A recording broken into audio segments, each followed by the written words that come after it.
നേത്രബന്ധം, പരിശുദ്ധ സ്വർണം. Sara golden diamonds, Thrissur road, Edappal. ഇനി എന്തിന് വേറൊരു ഓപ്ഷൻ? 52 വയസ്സുകാരിയുടെ ഗർഭപാത്രത്തിൽ കാണപ്പെട്ട 4 കിലോഗ്രാം വരുന്ന മുഴ വിജയകരമായി നീക്കം ചെയ്ത് പട്ടാമ്പി സേവന ആശുപത്രിയിലെ ഡോക്ടർമാർ. ഡോക്ടർ നേഹ ഇയലിന്റെ നേതൃത്വത്തിലായിരുന്നു ഓപ്പറേഷനിലൂടെ മുഴ നീക്കം ചെയ്തത്. 52 വയസ്സുകാരിയുടെ ഗർഭപാത്രത്തിലുണ്ടായിരുന്ന 4 കിലോഗ്രാം വരുന്ന മുഴയാണ് പട്ടാമ്പി സേവന ആശുപത്രിയിലെ ഡോക്ടർമാരുടെ നേതൃത്വത്തിൽ നീക്കം ചെയ്തത്.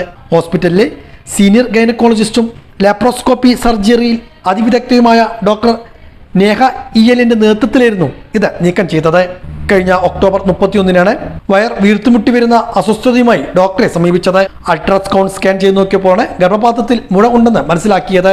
തുടർന്നായിരുന്നു ഓപ്പറേഷന് നിർദ്ദേശിച്ചത്.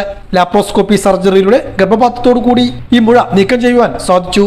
അനസ്തേഷ്യ ഡോക്ടർമാരായ ഡോക്ടർ മഞ്ജു പ്രകാശ്, ഡോക്ടർ ഹസൂൺ ഇബ്രാഹിം, മറ്റു ഓപ്പറേഷൻ തിയേറ്റർ സ്റ്റാഫുകളും സർജറിയിൽ ഡോക്ടർ നേഹയോടൊപ്പം ഉണ്ടായിരുന്നു.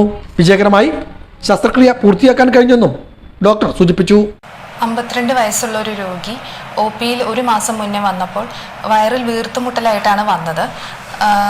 തൊട്ട് നോക്കിയപ്പോൾ ഒരു വലിയ മുഴയുള്ളതായിട്ട് സംശയം തോന്നി. അപ്പോൾ സ്കാൻ ചെയ്ത് നോക്കിയപ്പോൾ ഗർഭപാത്രത്തിൽ നിന്ന് വളരുന്ന ഒരു വലിയ മുഴയായിട്ടാണ് കണ്ടുപിടിക്കാൻ സാധിച്ചത്. അതെന്ത് മുഖേനയും സർജറി ഞാൻ നിർദ്ദേശിക്കുകയും സർജറി ലാപ്രോസ്കോപ്പി വഴി തന്നെ ചെയ്യുകയും ചെയ്തപ്പോൾ ഗർഭപാത്രവും 2 ട്യൂബുകളുമാണ് എടുത്ത് മാറ്റിയത്. എല്ലാം കൂടെ ചെയ്ത് അവസാനം നമ്മൾ വെയ് ചെയ്ത് നോക്കിയപ്പോൾ ഏകദേശം ഒരു 4 കിലോയോളം തൂക്കമാണ് അതിൽ ഉണ്ടായിരുന്നത്. രോഗി ഇപ്പോൾ സുഖം പ്രാപിക്കുകയും കൂടുതൽ നേരം റെസ്റ്റിൻ്റെ ആവശ്യവും രോഗിക്ക് വന്നിട്ടില്ല. ലാപ്രോസ്കോപ്പി വഴി ആയതുകൊണ്ട് വേദനയും കുറവാണ്. അവർക്ക് അതിനെ തുടർന്ന് റെസ്റ്റും കുറച്ച് കുറവേ വേണ്ടി വന്നിട്ടുള്ളൂ.